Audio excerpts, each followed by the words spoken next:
화초를 샀다. 다른 사람들처럼 멋들어진 홈 가드닝을 하려고 산 것은 아니다.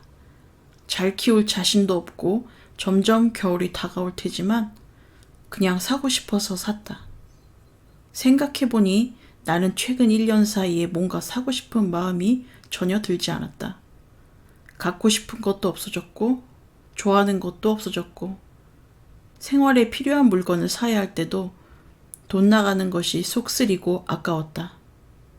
나라는 존재가 갑자기 물질을 초월해서 뭔가 다른 고차원적인 사람으로 거듭나서 그런 것은 아니다. 참고로 그렇게 떠들어대는 인간들은 태반이 사기꾼이거나 정신 이상자이다. 나의 이 발언이 너무나도 염세적이고 부정적이라고 판단된다면 그렇게 판단하는 자가 바로 그런 자이다. 입 다무세요. 당신은 사기꾼 혹은 정신 이상자입니다.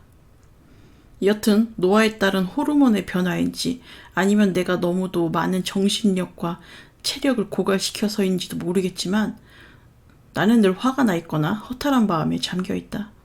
솔직히 가끔은 괜찮기도 하다. 무감각해진 것일 수도 있지만 언젠가는 내 마음이 사만사원이라고 한 적이 있을 것이다. 일주일에 3일은 우울하고 4일은 행복한 게 아니라 3일은 유서를 써놓을까 심각하게 고민할 정도로 말도 못하게 우울하다가 4일은 그나마 낫지만 아주 헛헛하고 무기력하다는 뜻이다. 그래서 이 방송을 보는 당신들은 나에게 속고 있다. 나는 전혀 의욕이 높은 사람이 아니고 그저 당장 세상에서 사라지기에는 복수심과 분노가 가득했기 때문에 지금까지 존재하는 것이라고 할 수 있다. 그러니 위선자들은 복수심을 함부로 욕해서는 안 된다. 여기 이렇게 복수심이 사람 하나를 살리고 있지 않은가. 또한 존재하기 위해서 나는 밥을 먹고 옷을 입어야 하고 관리비도 내야 하기 때문에 안간힘을 쓰고 있다고 보는 것이 정확하다. 나는 행복에 대해서는 잘 모르지만 행복한 척 하는 데는 도사이고 인생은 어차피 비율적으로 따져서 행복하지 않거나 불행하다는 것을 잘 알기에 내가 끔찍히도 불쌍한 사람이라고 여겨지지도 않는다. 나는 나에 대해서도 얄짤없다. 그러던 와중에 갑자기 화초가 가지고 싶어서 화초를 샀다. 내가 화초를 사는데 10원도 보태주지 않은 자가 비난을 했지만 조카라고 해줬다. 내가 번 돈이고 내 집이고 내 화초이고 내가 모아놓은 네이버 포인트가 들어갔다. 화초를 가꾸는 것도 오로지 내 몫이다. 행복 회로를 돌려보자면 나는 내일 화초에 물을 줘야 하기 때문에 이 세계에서 오늘 사라질 수가 없다. 사바 세계와 작별 인사를 할 사람은 내일 먹을 창거리를 사지 않으니까. 그래서 나는 어쩌면 징그럽게도 살아남으려고 애쓰는 것일 수도 있다. 고작 작은 풀떼기 따위에게 너무 무거운 짐을 지게 해서 미안하지만 쓸데없이 죄책감을 가지는 것도 나를 힘들게 하니까 얼굴에 철판을 깔아보려고 한다. 이쯤 되면 내가 어떤 화초를 샀는지 궁금해할 테니 목록을 말해주겠다. 내가 이사와서 구입한 것은 블루바드, 호주 매화, 드라세나 드라코, 바키라, 유칼립투스, 쿠페아, 단추고사리, 몬스테라 아단소니, 루비 고무나무이다. 이것들을 2달여간 구입하면서 나는 옷 한 벌 안 사 입었고 화장품 하나 사지 않았다. 굳이 이런 얘기까지 하는 이유는 나를 짠순이 연합회에서 배제시키지 말아주세요. 나는 돈을 허투루 쓰는 사람이 아니라고요. 뭐 이런 절규일 수도 있고 내 소비를 정당화하기 위한 것일 수도 있다. 나는 A, B, C, D 카테고리에서는 절약을 하지만 이 카테고리에서는 마음껏 쓴다고요. 존나게 알뜰살뜰한 척, 똑순이인 척, 현명한 소비자인 척 하려는 것일 수도 있다. 근데 따지고 보면 누가 나를 혼냈나? 내가 죄를 지었나? 합쳐보면 10만원 남짓한 돈인데 개인적으로 이 정도도 못 쓰고 살면 뭐하러 돈을 버나? 내가 언제 과로사로 없어질지도 모르는데. 아니다. 나는 생각이 이렇게 너무나도 많아서 탈이다. 나는 너무 나를 괴롭혀서 남들이 백화점 가서 화장품 하나 살 돈 가지고도 더럽게 따지고 나를 혼내고 혼자서 지랄 발광을 하는데 이걸 고쳐야지 건강하게 살 수 있을 듯하다. 그냥 가지고 싶어서 샀다. 화초를 산다고 해서 누구에게 해를 끼치진 않는다. 또다시 식물에게 신세를 지고 싶지는 않지만 물을 주고 가꾸면서 기분이 한결 나아질 수도 있고 또 나아진 듯하다. 내 주위를 둘러싼 인간들은 모두 쓰레기였다.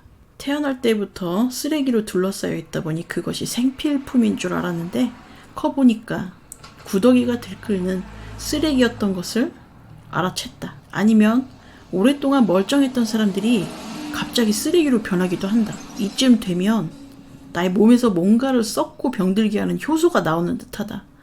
모든 문제의 근원은 나다. 그리고 쓰레기를 쉼없이 갖다 버리고 치우고 먼 곳으로 이사를 와서 이제는 다 됐나 보다 한숨을 돌리면 갑자기 부지불식간에 하늘에서 음식물 쓰레기 봉투가 뚝 떨어져서 내 정수리에 정확하게 맞는다. 이거 너무하다고 항의를 하고 싶지만 변호사를 산다고 될 일인가? 그 일을 떠맡아줄 변호사가 사지긴 하는가?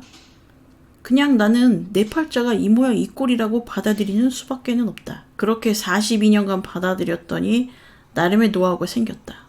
포기하고 내려놓는 것, 기대를 품지 않는 것, 악다구니를 써서 쓰레기들이 내 삶을 잠식하지 않도록 방망이를 휘두르는 것, 그리고 저 멀리서 구경하던 위선자들이 너는 왜 흉측하게 방망이 따위를 흔들고 다니니?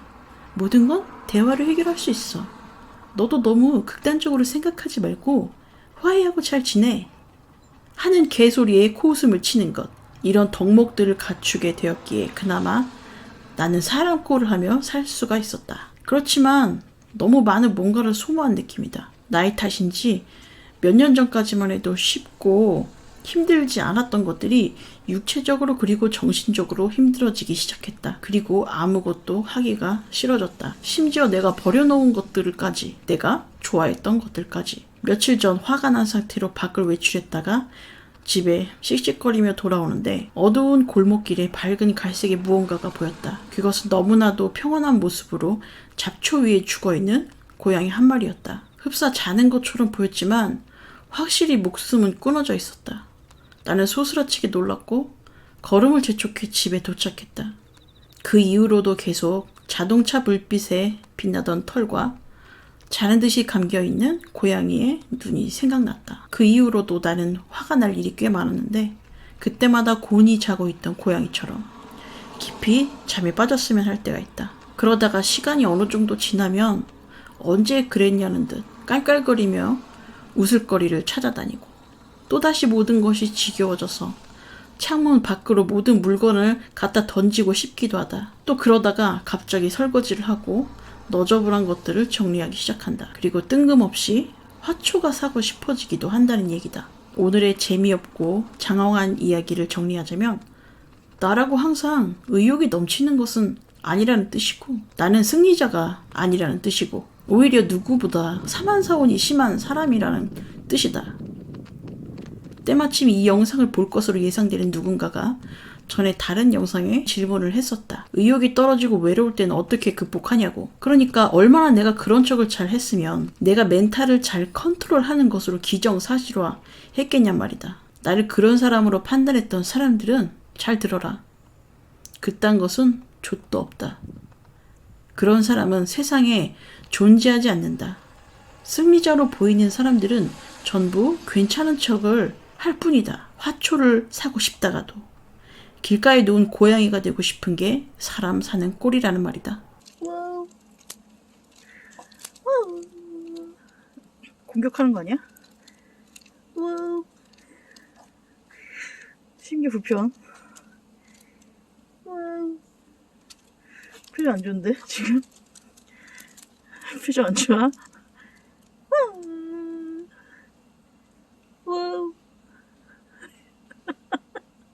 꺼지라고? 와우.